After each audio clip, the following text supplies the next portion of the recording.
Primary, secondary और tertiary alcohol में विभेद करने के लिए ऑक्सीडेशन मेथड देखते हैं।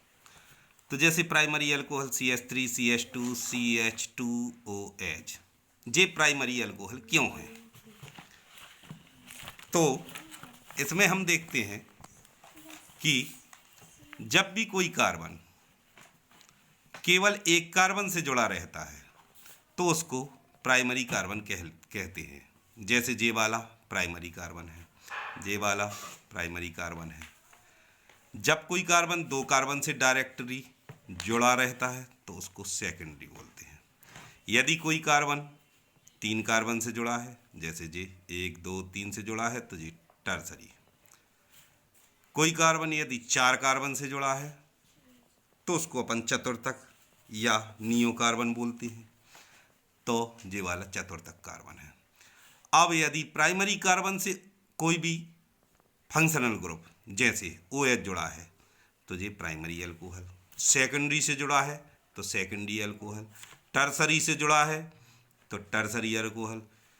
कार्बन की वैलेंसी 4 होती है तो चतुर्थक अल्कोहल बन ही नहीं सकती। अब अपन फिर से देखते हैं।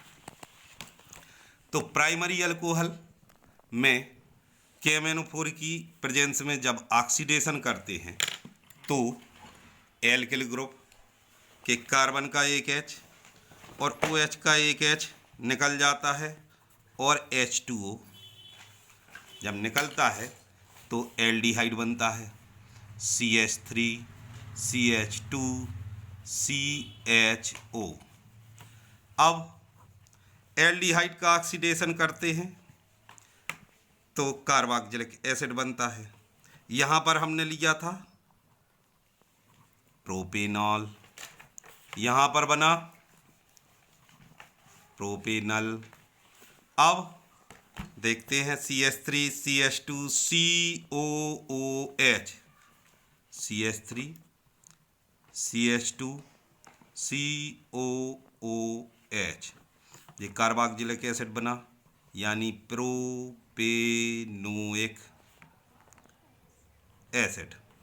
अब इसमें विभेद कैसे अपन टेस्ट पता करते हैं? तो इसमें कार्बन की संख्या 3 थी, इसके बनने वाले एल्डिहाइड में भी कार्बन की संख्या 3 है और इससे बनने वाले एसिड में भी कार्बन की संख्या 3 है।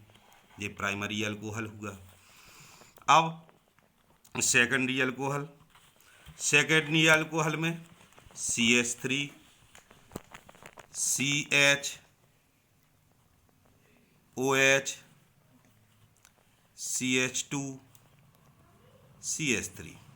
यहाँ पर अपन ने लिया है 2-ब्यूटेनॉल।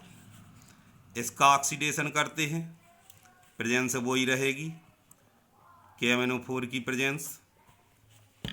इसमें भी H2O निकलेगा।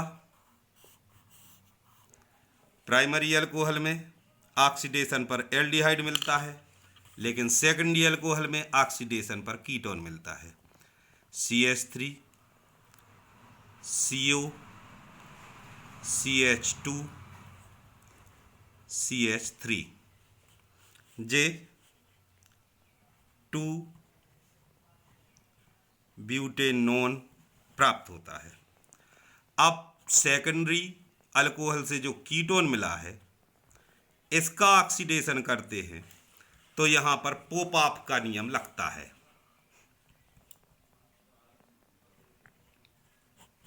पोप-ऑफ का नियम क्या है कि कीटोन में दो प्रकार के एल्किल भी हो सकते हैं, समान भी हो सकते हैं।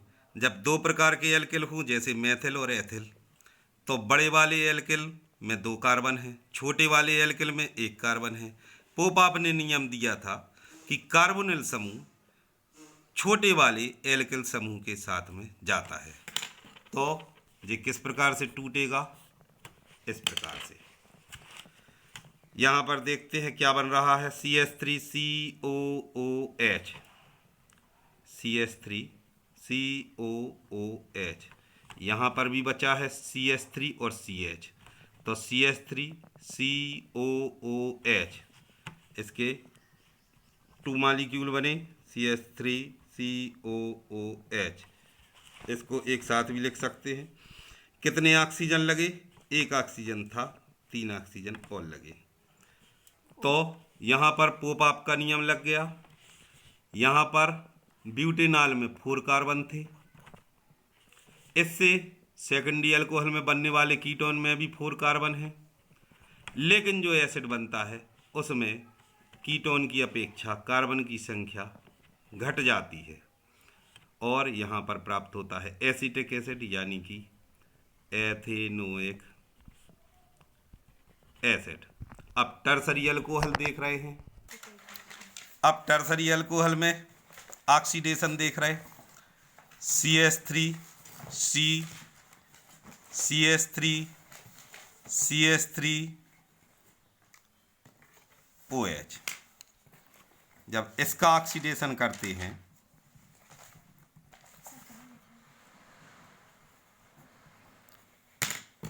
तो कीटोन प्राप्त होता है। ये निकला कीटोन।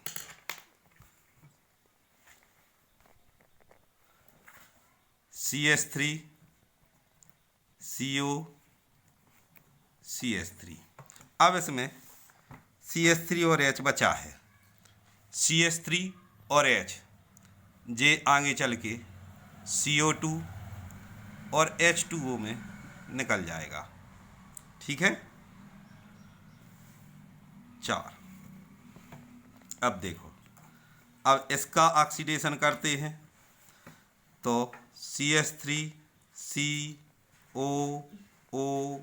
CH3COO और एक इसका H, यहाँ पर बचे 2 H बचे तो H2O और एक कार्बन बचा तो CO2। यहाँ पर 2 और एक 3 और एक 4 ऑक्सीजन लग जाते हैं। अब इसमें देखें कि इसमें पहचान कैसे होती है। तो टर्सरी अल्कोहल में यहाँ पर 4 कार्बन थे, यहाँ पर कार्बन की संख्या इसके कीटोन में घट जाती है और 3 कार्बन बचते हैं, फिर और घट जाती है तो 2 कार्बन बचते हैं। इस प्रकार से प्राइमरी, सेकेंडरी और टर्सरी तीनों प्रकार की अल्कोहल की पहचान ऑक्सीकरण विधि के द्वारा कर सकते हैं।